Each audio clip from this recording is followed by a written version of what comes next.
Taekwondo association of Brahmapur Hillpatna office ठारे taekwondo तरफ सांबादिक सम्मेलन अनुष्ठित रौप्य पदक पाइथिबा टीएबी छात्री स्मरणिका मिश्र को संबर्धना कर पदक रांची स्थित केंद्रीय विद्यालय अनुष्ठित होइथिबा केंद्रीय विद्यालय नेशनल टाइकोंड चैंपियनशिप रे पदक हासिल करिसेंती। तत्सहित के कीर्तिमयी रेड्डी और शेखर चौधरी हेबाकु थिबा आईसीईएससी स्कूल नेशनल टाइकोंड चैंपियनशिप आसंता 7 और 8 हेबाकु थिबा कोइम्बाटोर ठारे भाग नेबे एवं 13 जन छात्र छात्री माने आसंता 7 रु 11 हेबाकु थिबा कलिकता स्थित एचएम एजुकेशन सेंटर रे CBSE taekwondo championship for east zone रे अंश ग्रहण करबा को चाहउछंती। ए छात्र छात्री माने कोच श्रीयुक्त सोनू महाराणा, सुमन महाराणा एवं मैनेजर श्रीमती एम जयंती नेतृत्व में अंश ग्रहण करेंगे। यह सफर एसोसिएशन समस्त कर्मकर्ता एवं संपादक तथा मुख्य कोच श्रीयुक्त सत्यनारायण त्रिपाठी समस्त छात्र छात्री को आगामी खेल प्रोत्साहित करते।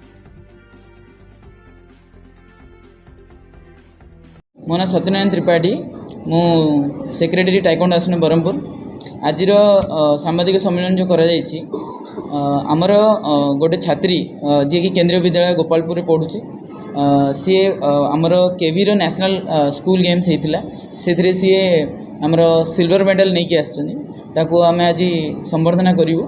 तत्सहित आमर आग को अपकमिंग 2टा नेशनल गेम अच्छी आईसीएसई पिलामानकर आउ सीबीएसई पिलामानकर। सीबीएसई रे फार ईस्ट जोन कलकाटा रे अच्छी आमर आईसीएसई रो जोटा कि कोयम्बटूर अच्छी।